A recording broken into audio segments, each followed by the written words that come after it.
Good morning. Welcome back to the channel Awesome Learning.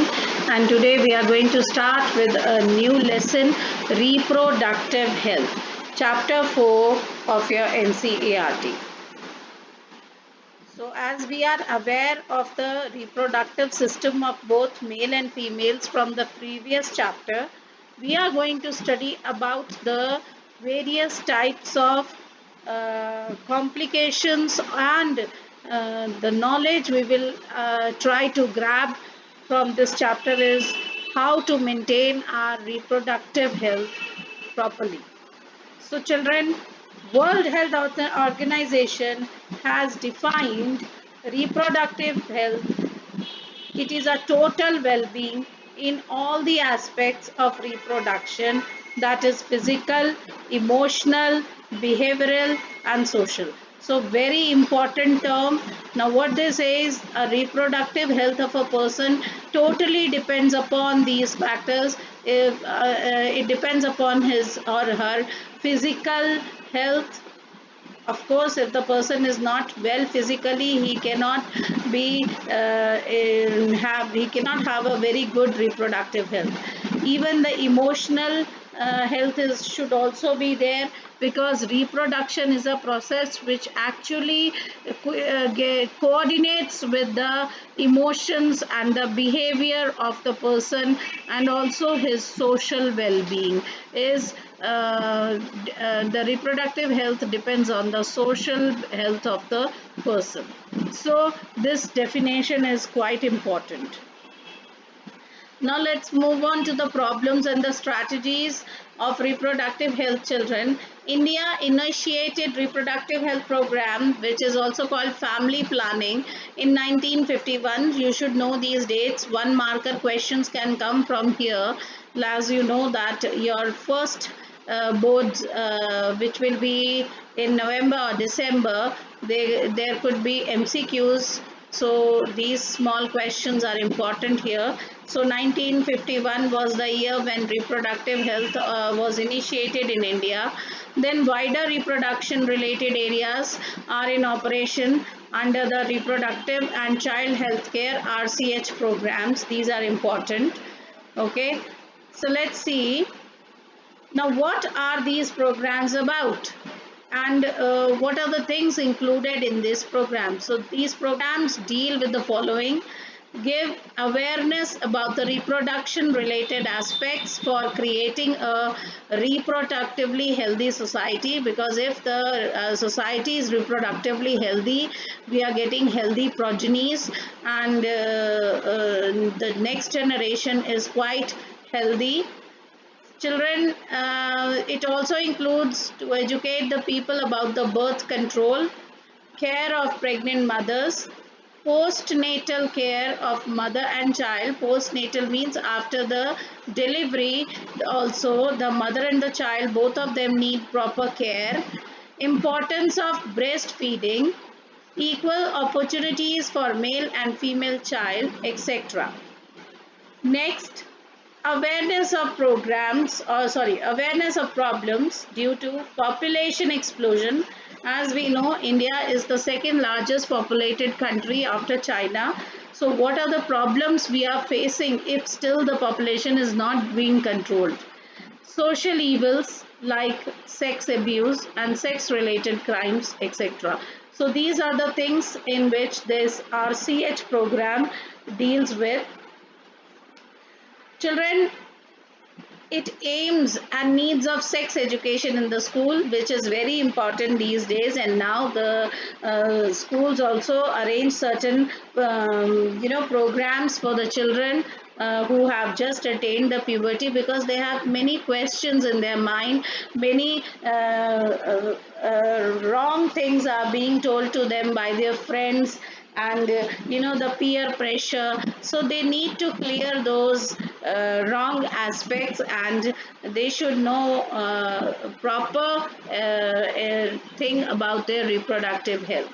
So to provide right information about sex related aspects, it helps to avoid sex related myths and misconceptions. There are many misconceptions which are to be discussed. You should not feel shy in discussing such misconceptions, because this may lead to a problem later in your life. So, to give proper information about reproductive organs, adolescence, and related changes, safe and hygienic sexual practices, sexually transmitted diseases, also called STDs like AIDS, etc. So, we are going to discuss everything here in this chapter. First and the foremost thing, children, is population explosion and birth control. So children, you see, in 1900 the world population was around 2 billion. By 2000 it rocketed to about 6 billion. Just see, with in 1900 it was 2 billions and now it is 6 billion. So the population has increased a lot, and if the rate of population will increase in this manner, so the demand for the basic necessities will also rise, and there will be a competition amongst the people. So in India, population was nearly 350 million at the time of independence. It reached 1 billion by 2000 and crossed 1.2 billion in May 2011. It means every sixth person in the world is an Indian. That is why we say that India is the second most populated country in the world. According to the 2011 census report, our population growth rate was less than 2%, that is 20 per thousand per year, a rate at which our population could increase rapidly. And this is quite a very, rate in which if this rate follows, if we are still following the same, growth, then the population of our country may reach very high and we may be the most populated country in the world. Now, what is the reason for population explosion? Why is the population getting increased so much? Reason is, the first reason, increased health facilities and better living conditions. Everyone are getting good health facilities. The hospitals, the health centers are provided, basic amenities are given to them, basic medicines are free. Now injections, the vaccination drives are going on. People are getting free vaccinations for their kids in the health centers, and better living conditions are provided. So of course the life of the people, the life expectancy of the people has increased. So this is the one reason for the population explosion. Second is a rapid decline in the death rate, maternal mortality rate. Now, what is maternal mortality? That a mother dies when she is giving birth to a baby. So at the time of delivery, if the mother dies, that is called maternal mortality. Now, because every area of the world, even in India, everywhere, health centers are provided. Anganwadi workers are also being trained. So the maternal mortality rate has decreased because they are getting very good facilities, health facilities. And even infant mortality rate, that is a child who is dying during the process of birth, that has also decreased, all because of very good health facilities. So this is also one of the reason for the increase in the population. Next is increase in the number of people in reproducible age. Yes, the people who are young people are more in number. That means the people who can reproduce are more in number. And if this is the scene, if the people who can reproduce are more in number, then what will happen? They, of course, they will reproduce and they will increase the population. So these are the reasons for why the population is increasing. Okay, then next topic is, what is the impact or what will happen if the population explosion takes place? Of course, we all know that if the population is increasing in the same manner as it is being done, then what will happen? There will be scarcity of basic requirements. The people will compete for food, shelter, and clothing. We are not talking about luxuries here. We are talking about the basic requirement, that is food, shelter, and clothing. And yes, the people will fight or compete for this. Now the question arises, what should we do? What should we do to control this population explosion? What are the controlling measures? So the one is motivate smaller families by using contraceptive methods. People should be educated that they should have a small family so that they can give all the basic amenities to their children.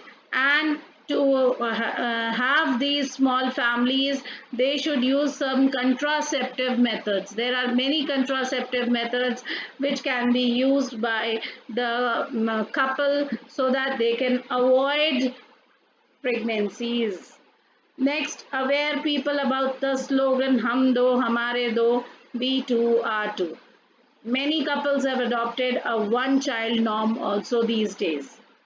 Then statutory rising of marriageable age from 18 years for females and 21 years for males. This is very important because earlier, especially in villages, now also people are getting married, or they marry their kids at the very small age of 13, 14 years.